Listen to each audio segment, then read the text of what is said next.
Kevin Hart, Santa Claus, and Buddha walk into a room. What do they all have in common? Why does everybody like them so much?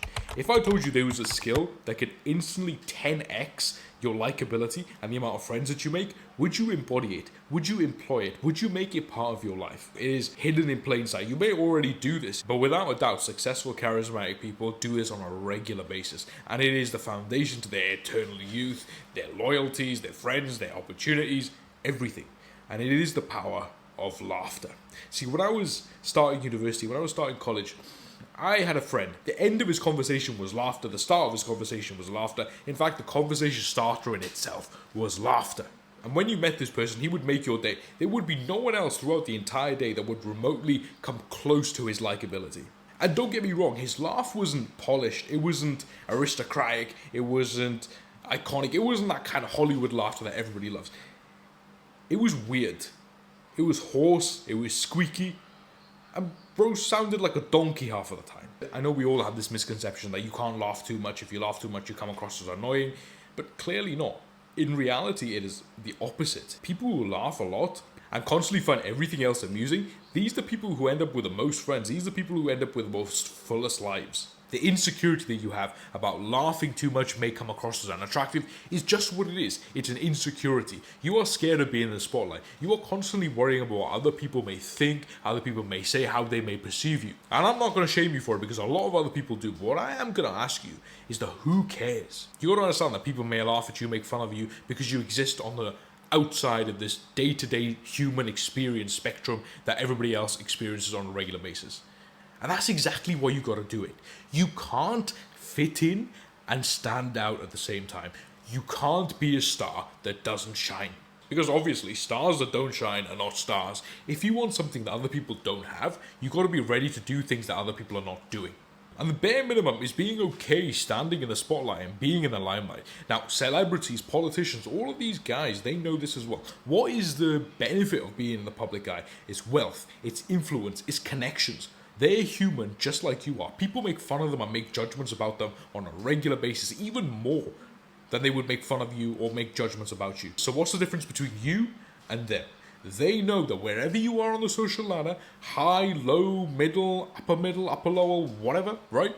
You are not immune to criticism and you are not immune to judgment. So deal with it and move on with your life. You've been raised in a bubble wrap. Nobody has said anything to you. Everybody's been nice to you. That's not what life is. Accept that life comes with judgment, that life comes with criticism, and you just move on regardless. I can pretty much guarantee you, as soon as you start laughing throughout your day a lot more, you start becoming more magnetic. People start coming to you because you are creating your own enjoyment. You're like a plant, right? You're creating your own enjoyment. You're creating your own happiness out of thin air. And in a modern world where everybody is so angry or depressed or sad, you become intensely valuable. And if there's anything that this channel teaches you, subscribe, it is to become intensely valuable.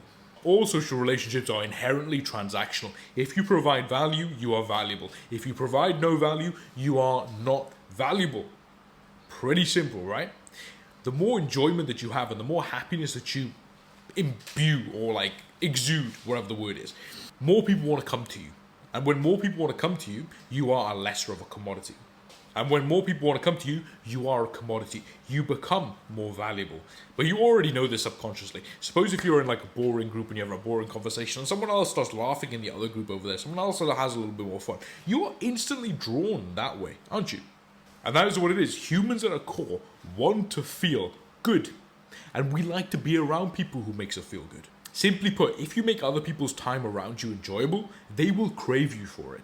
Now, have you seen that video when there's this guy and he's got headphones in and he's in a train or subway and he's looking at his phone and he starts laughing and he doesn't know how loud he's laughing because he's obviously scrolling through his phone. And one person looks at him and they start laughing. And then the next person starts laughing. And the next person starts laughing. And eventually the whole cabin is laughing. And even you watching this video somehow starts laughing. Now, in the same way, try hold a smile for 30 seconds and tell me that you don't feel any different. Now, numerous studies show this, that endorphins, the hormones that are released in your brain when you laugh, or when you laugh with other people, so shared laughter, it directly contributes to a pain threshold increasing effect. So basically it means that you can take on a lot more pain. You can take on a lot more discomfort. Not only this, when you share laughter with other people, when you're laughing in a group, it reinforces social ties and increases trust. So basically what that means, and I'll read it right off the laptop for you. It says, this study tells you that the chemicals which are released in shared laughter not only increase pain threshold, which we just talked about, and it increases and reinforces social ties and trust. The more you laugh around people, the more they trust you, and the more they develop closer ties. This is how you get closer to your friends. This is how you get instantly closer to anyone that you meet. You laugh a lot more. And if you go back to that friend that I was talking to you about, no wonder he had so many friends, because inadvertently he was hacking everybody else's brains. And it all starts with how you treat yourself. To whoever has, more will be given, and he will live in abundance. To whoever has little, even the little that he has will be taken away. Use this wisdom wisely.